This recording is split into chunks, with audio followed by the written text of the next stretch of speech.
telah diberikan kepada saya untuk menyajikan hasil diskusi kami kelompok 3.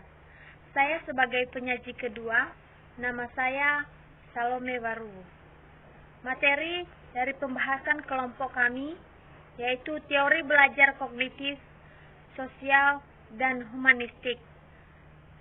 Materi penyajian saya nomor 3, tahap teori belajar kognitif sosial. Keempat, kelemahan dan kelebihan belajar kognitif sosial. Baik teman-teman, kita masuk pada nomor 3, yaitu tahap teori belajar kognitif. Menurut Badura, berdasarkan atau dasar kognitif dalam proses belajar dapat diringkas dalam 4 tahap. Yang pertama, perhatian, mengingat, reproduksi gerak, dan motivasi. Mari kita membahasnya satu persatu. Bagian A, perhatian atau attention. Individu cenderung memerhatikan tingkah laku model untuk dapat mempelajarinya.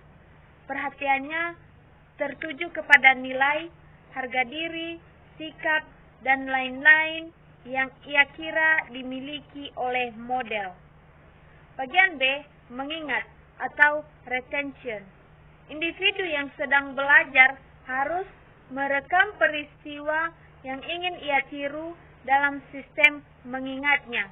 Ia memberikan kesempatan kepadanya untuk meniru atau mengulang tindakan itu kelak bila diperlukan atau diinginkan.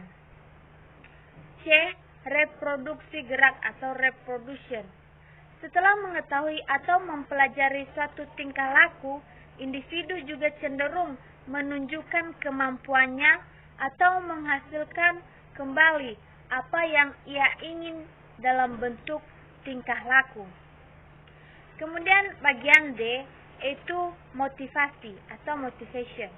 Motivasi juga penting dalam pemodelan Badura karena ia adalah penggerak individu untuk terus melakukan sesuatu.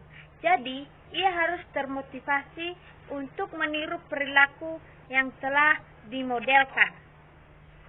Nah, nomor 4 yaitu kelebihan dan kelemahan kognitif sosial. Kelebihan dari teori belajar kognitif sosial yaitu pendekatan teori belajar sosial lebih ditekankan pada perlunya conditioning atau pembiasaan merespons dan imitation atau peniruan. Selain itu, pendekatan belajar sosial menekankan pentingnya penelitian empiris dalam mempelajari perkembangan anak-anak.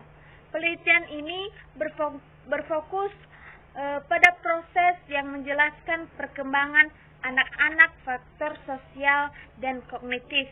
Dan yang menjadi kelemahan dari teori belajar kognitif sosial yaitu di mana teori belajar kognitif sosial adalah manusia belajar atau membentuk tingkah lakunya dengan hanya melalui peniruan atau modeling. Sudah pasti terdapat sebagian individu yang menggunakan teknik peniruan ini juga akan meniru tingkah laku yang negatif ataupun buruk, termasuk perlakuan yang tidak diterima.